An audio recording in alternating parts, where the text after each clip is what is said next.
Patria torna alla vittoria. Grazie a una prestazione intelligente, solida e importante, regola con il punteggio di 1-0 nel posticipo la Juventus Under 23. Formazione ricca di talenti, quella bianconera, nell'occasione in maglia arancione, che però ha trovato pane duro da mordere nell'ottima difesa della Pro Patria, che si conferma la migliore di tutto il professionismo italiano, seppur in coabitazione con soli 22 gol subiti.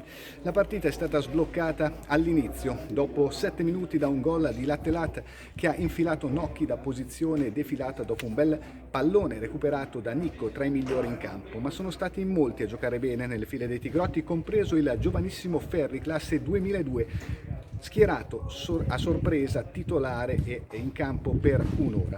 La Pro Patria si è abbassata, ha giocato più bassa del solito, molto compatta. La Juventus ha cercato di reagire, ma la manovra è risultata troppo lenta, compassata, pochi pericoli per Greco. Nella ripresa in ripartenza la Pro Patria avrebbe potuto raddoppiare, soprattutto con il subentrato Colai che ha colto una clamorosa traversa. Brivido finale, ma la deviazione di Aché sotto misura finisce fuori, dunque vince 1-0 la Pro Patria, consolida il sesto posto e aggiunge un mattone positivo ad una stagione fino ad ora davvero molto apprezzabile.